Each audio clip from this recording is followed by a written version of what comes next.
Hoje eu vou conversar com vocês um pouquinho sobre o filme Bela Vingança, da mesma diretora de Saltburn, que eu já postei aqui no canal.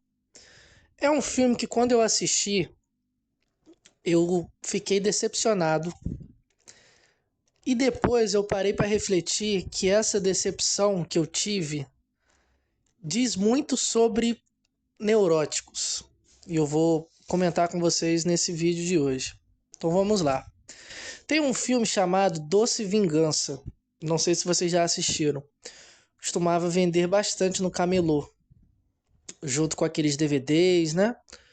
A história é a seguinte: uma escritora, né, decide se isolar numa espécie de uma casa ali no meio de uma floresta e tal, numa cidadezinha ali muito pacata e distante dos Estados Unidos. Ela é recepcionada, né, pelos moradores dali, né, vai no café e tal. E o que que acontece? Um dia, os homens acabam invadindo a casa dela e estupram ela violentamente, essa escritora. E ela se vinga de cada um deles, com requintes de crueldade. Corta o pênis de alguns, coloca amarrado numa árvore e o corvo vai lá e come o olho do cara. Enfim, ela tortura esses abusadores, esses estupradores. E o espectador, quando assiste esse filme, sente ali uma espécie de uma satisfação, né? Do tipo, olha, ela tá matando os caras que abusaram dela, né? Que estupraram dela. Esse filme foi lançado na mesma época de Jogos Mortais, né? Que também é um filme que tem um cara, né? Que recebeu um diagnóstico errado, ou depois viu que tinha câncer e tal, e pegava as pessoas e colocava em testes para ver se elas realmente queriam viver, né? Se elas davam valor à vida. E também tinha né, várias armadilhas e máquinas ali, né? Para poder machucar e matar a pessoa, né? E todo mundo adorava esse tipo de conteúdo, né? Adora esse tipo de conteúdo. Jogos Mortais e o Doce Vingança, que eu acabo confundindo com Bela Vingança. Quando eu vi a sinopse do filme, Bela Vingança, eu já fiquei interessado por conta do trailer. Eu achei o seguinte, nossa, vai ser uma versão de Doce Vingança, só que melhor, né? Com um orçamento maior, com uma atriz de um calibre absurdo. Fui com essa expectativa, né? E o que que o filme, né? Do que o filme trata? Vou comentar com spoilers a partir de agora. A protagonista, ela basicamente vai em festas, finge que está bebendo, porque ela realmente não está bebendo muito, não ao ponto de ficar alcoolizada, de não saber nem quem ela é. E o seguinte, um homem começa a flertar com ela, né? Sabendo que ela está bêbada. Em determinado momento, ela sobe pro quarto com esse homem ou ela vai para algum lugar, né, com esse rapaz que sabe que ela está bêbada e ainda assim insiste em ficar com ela. No momento que esse cara ali tenta colocar a mão nela ou, por exemplo, dá alguns sinais ali de que vai transar com ela, mesmo sabendo que ela está bêbada, mesmo sabendo que ela não tem condições de transar, mesmo, entendeu? Vai acontecer um estupro ali. Ela está bêbada. Ela se revela como alguém que está sóbria e expõe esse cara, né? E o filme aqui, ele é muito inteligente porque ele coloca vários tipos de caras. Tem o cara legal, tem o cara que conversa, tem o cara que é um pouco mais grosseiro, digamos assim, mas todos, de alguma forma tentam se aproveitar dessa situação aqui com a Cassandra, né, que é a protagonista do filme. Quando ela revela que ela não está bêbada e ela expõe isso para esses caras, expõe, por exemplo, a possibilidade de expor esses caras, de denunciar esses caras, há uma angústia absurda nesses personagens, né? Eles ficam ali diante dela e descobrem que, nossa, essa mulher aqui não está bêbada. Essa mulher não está fora das suas faculdades mentais, ela está muito sóbria. Ela acaba expondo isso e causa uma angústia nesse rapaz, né? Nesse homem que está tentando ali abusar dela. Isso aqui, no filme, a atriz é absurda e excelente na atuação, porque toda a expressão, toda a linguagem corporal, todo o tom da voz que ela coloca, ela muda o tom, praticamente ela se torna uma outra pessoa, ela interpreta um papel de uma moça ali que está vulnerável, que está bêbada, para esse homem aqui, né, se aproveitar dela. E no momento que ele vai se aproveitar, ela vai lá e mostra, olha, eu estou sóbria.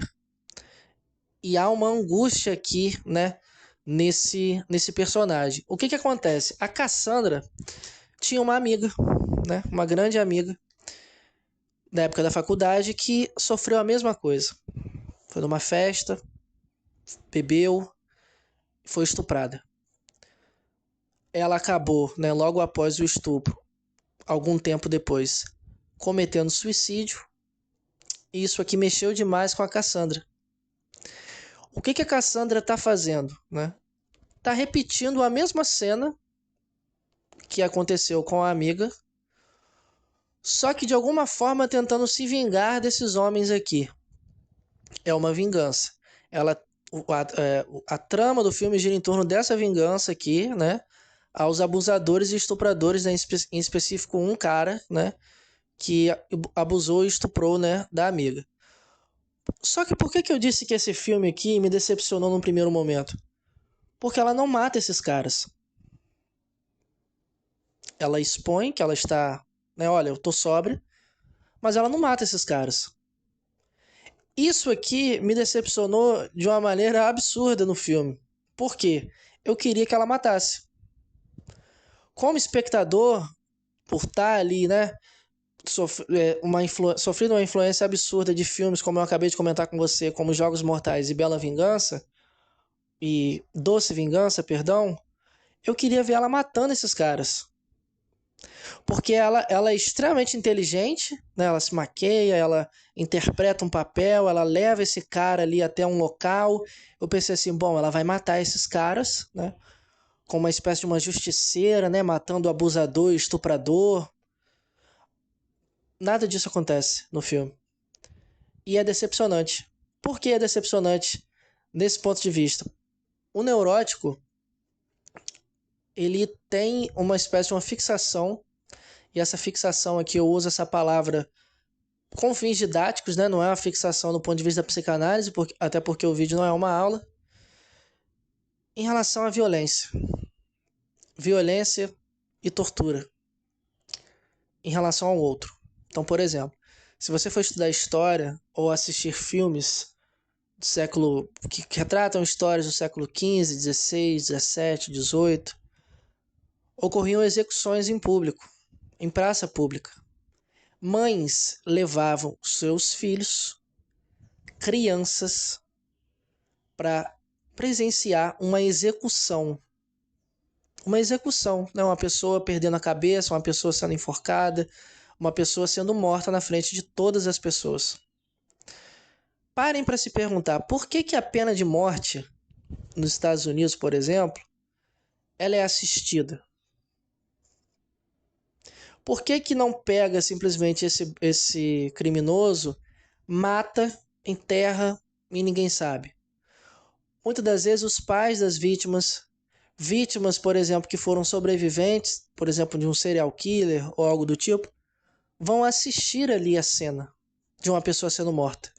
Seja numa cadeira elétrica, seja por uma injeção letal, fuzilamento, enfim. Na história da humanidade, o ser humano tem, até hoje, né, essa é uma espécie de um fascínio também em relação à violência e o outro. Prova disso, hoje em dia, é o cancelamento na internet. Quando alguém é cancelado na internet, basicamente é uma execução em praça pública, mas de um ponto de vista virtual, né? Hoje em dia não decapitamos pessoas, mas cancelamos essas pessoas. E a internet adora cancelar o outro. Adora ver, por exemplo, alguém sendo punido, penalizado por determinado ato, atitude ou palavra, perdendo, por exemplo, patrocínio, sendo demitido de algum emprego, sofrendo, por exemplo, uma represália, né? Outro exemplo que eu posso dar para vocês é o linchamento, né? Então, perceba como que a violência está muito aqui, né, em nós, neuróticos, né? Principalmente essa violência aqui no outro, com o outro, né? O Freud, no seu texto belíssimo, curtinho, mas muito importante, Bate-se numa Criança, tem um trabalho genial que conversa exatamente sobre isso que eu estou comentando com vocês. O Freud, ele está atendendo pacientes e está escutando suas fantasias, né? O Freud, ele, né, a clínica da psicanálise inaugura-se, digamos assim, nasce com as histéricas, mas principalmente através da escuta do Freud, sobretudo de fantasias, né? E havia uma fantasia que ele ficava às voltas, né? Olha, bate-se numa criança, né? Algumas traduções usam o batem numa criança. Eu particularmente gosto de usar bate-se numa criança. Essa frase tem em si a estrutura de uma fantasia. O próprio Lacan chega a comentar, né? E quem estuda Lacan pensa a fantasia também como uma estrutura de linguagem. Se você tomar essa frase, bate-se numa criança, a um sujeito, a um verbo, a um predicado, e quando você pensa nessa frase aqui, do ponto de vista da fantasia, o Freud vai trabalhar 3 conceitos aqui, que são importantíssimos. O primeiro, bate-se numa criança. Tá, mas que criança é essa? Sou eu? É o meu irmão? É uma outra criança? Bate-se numa criança. Tá, mas quem bate? É o meu pai? É o meu professor? Bate-se numa criança. Essa criança aqui que está apanhando é outra? Sou eu que estou apanhando? O Freud, de uma forma genial, está trabalhando aqui sadismo, masoquismo e esse terceiro tempo, que alguns autores usam o termo sadomasoquismo. Mas o que eu acho importante de tratar nesse vídeo aqui é esse primeiro tempo. Bate-se numa criança. Eu vou trabalhar esse texto no meu grupo do Freud. Esse ano de 2024 temos um projeto de estudar os principais textos do Freud numa ordem cronológica. Vou estudar esse texto com um grupo, né? Então, caso você esteja escutando esse vídeo, tenham interesse em estudar o Freud, né, de uma ordem cronológica, os seus principais textos e adquirir as aulas também exclusivas dos conceitos do Freud, das estruturas clínicas, dos conceitos fundamentais e dos casos do Freud, basta você entrar em contato comigo. Esse primeiro tempo aqui, bate numa criança, é o tempo do quê, né? Olha, bate numa criança. Que criança é essa? É uma outra criança que não sou eu. Bate-se numa criança. Quem bate nessa criança? Esse primeiro momento é o pai. O meu pai bate nessa criança que eu odeio. Há aqui, nesse primeiro momento, algo em torno de um sadismo. Essa palavra sadismo na psicanálise rende muito problema. Por quê? A maioria das pessoas toma o sadismo aqui atrelando muitas das vezes uma questão puramente sexual, né? Às vezes o cara que gosta de causar dor no outro, as pessoas acabam tomando dessa forma. Sendo que o que eu gostaria de tratar com vocês aqui nesse vídeo é o seguinte: a protagonista, Cassandra, ela não mata ninguém. A protagonista, Cassandra, ela não tortura ninguém. A protagonista, ela não é como Dexter, da série Dexter, que antes de matar suas vítimas e cortá-las em pedacinhos, né? E desovar no mar de Miami ali, né? No seu navio Fatia do Amor, nome bastante irônico. Ela não faz isso com esses caras. No entanto, ela causa angústia nesses caras. Há aqui sadismo. Sem necessariamente, como que eu posso dizer, causar dor a esse cara, machucar esse cara, torturar esse cara. Por quê?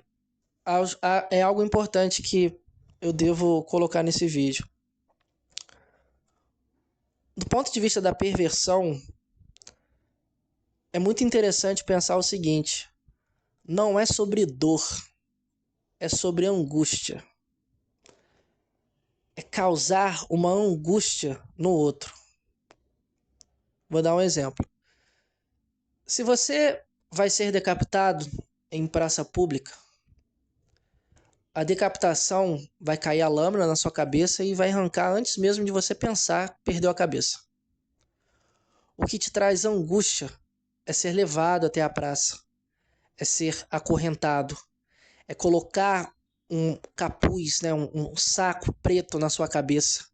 É você ouvir o barulho do machado, é você ouvir os passos do seu carrasco, é você sentir a mão do seu carrasco no seu ombro. É a angústia. Nesse filme, a Cassandra causa angústia nesses caras, sem precisar necessariamente matá-los, sem precisar necessariamente torturá-los. E é decepcionante para alguns espectadores, eu me coloco nesse grupo, quando eu assisti esse filme pela primeira vez, exatamente por isso. Por quê? Eu esperava uma atitude sádica no campo do corpo. Você, quando assiste esse filme, dependendo do espectador, quando assiste esse filme, deseja isso. Olha, né? Por que ela não matou esse cara? Né? Por que ela não torturou esse cara? Inclusive, no filme Doce Vingança, a morte que essa mulher aqui, né? Os tipos de morte que tem nesse filme são simbólicas. Por quê? Ela arranca o pênis de um, ela arranca o olho do outro. Ela castra esse cara. E tem um que ela estupra também. Percebe o simbolismo aqui dessas mortes?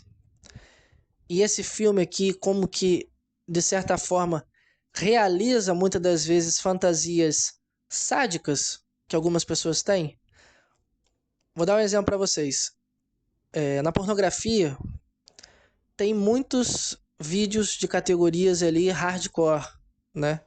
E tem muitos vídeos de violência também, né?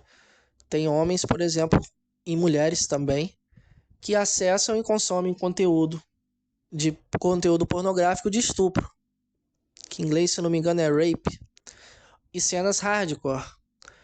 Muitas das vezes alguém pode ter uma fantasia sádica e encontra ali na pornografia imagens ali, né, um vídeo, há uma realização de um desejo, muitas das vezes sádico, de uma fantasia sádica, através desse vídeo. Todos nós, neuróticos, possuímos fantasias sádicas. O sadismo aqui, o Freud, quando ele trabalha nesse texto, Bate-se numa Criança, que inclusive tem um vídeo no canal aqui, onde eu falo bastante sobre esse texto, através do filme Um Método Perigoso. Basta você procurar aqui no canal. Todos nós neuróticos possuímos fantasias sádicas. O Freud está trabalhando nesse texto algo que faz com que muitos psicanalistas torçam o nariz, mas que é a verdade. A fantasia, ou melhor, os neuróticos possuem fantasias perversas. Neuróticos possuem fantasias que são transgressoras. Uma fantasia, por exemplo, de transar com alguém que é casado, alguém ali que é casado, né, que tem ali um compromisso com alguém, onde há uma lei ali, né, simbólica, olha, você não pode ficar com outras pessoas. É uma fantasia de transgressão. Uma pessoa, por exemplo, que tem fantasias, seja ela por exemplo, um neurótico obsessivo, que tem fantasias em transar com pessoas muito mais novas, ou crianças, né? Ter uma fantasia. Isso aqui eu acho que é muito importante, porque muita gente confunde, né? Principalmente quando pensamos e estudamos sobre pedofilia. Há neuróticos obsessivos que têm fantasias de cunho, né, de conteúdo infantil. Basta você pesquisar, por exemplo, que uma das maiores categorias da pornografia que tem acesso é a categoria onde as atrizes são menores, aparentam ser bem mais novas, usam roupas infantis, em cenários infantis e têm relações sexuais. Tem uma cena sexual ali com uma mulher vestida praticamente ali, né? Completamente infantilizada, né? Inclusive, há uma sexualização até mesmo dentro dessa noção aqui de infantilização, né? Só você procurar, por exemplo, estudar a carreira da Britney Spears, né? Com 17 anos, 16, 17 anos, posando naquela revista lá, praticamente seminua, derramando leite em si, né? Toda besuntada ali de óleo e tal. É um problema também, mas o que nós estamos tratando aqui? De fantasias. O espectador, quando assiste o filme Bela Vingança, ele já liga, né? Ele já dá o play com essas fantasias. Olha, eu quero que essa mulher mate esses caras. Eu quero ver essa mulher torturando esses caras. E ela não faz isso. Isso aqui é decepcionante. Mas por ser decepcionante que revela algo. Algo aqui que o Freud trabalhou, né? E a psicanálise trabalha, que é, né, o sadismo aqui do ponto de vista da fantasia, né? Nesse vídeo eu estou tratando com vocês aqui o sadismo na fantasia, né? Aqui do texto Bates de uma criança, não é o sadismo aqui na perversão. Até porque não é o objetivo do vídeo colocar uma estrutura clínica na personagem, né? E o final também me decepcionou um pouco, porque ela morre. Então, assim, o espectador quando assiste, tipo, olha, isso tudo pra ela morrer? Claro, há um exposit no final e tal. É um filme que provavelmente uma mulher, quando assiste, tem uma impressão completamente diferente de um homem assistindo. Quando eu assisti pela primeira vez, eu me decepcionei. Tecnicamente, eu achei o filme impecável. Nesse ano, se fosse da bancada do Oscar, teria dado o Oscar de melhor atriz para Carey Mulligan. Teria dado o Oscar de melhor direção para a diretora. Mas é um filme que revela isso em nós, né? Esse desejo sádico que às vezes temos de ver o outro sofrer, de punir o outro, de castigar o outro, de ver o outro sendo castigado, né? Esse culto todo à violência, à tortura que acontece, tem até hoje. É isso, espero que vocês tenham curtido o vídeo. Caso você tenha interesse em adquirir aulas específicas ou participar do nosso grupo do Freud em 2024, onde trabalharemos esse texto do Bates numa criança de uma forma muito mais aprofundada, né? Esse primeiro tempo, segundo tempo, terceiro tempo, as fantasias sádicas, a posição masoquista, enfim, é um texto belíssimo, riquíssimo, que tem bastante material.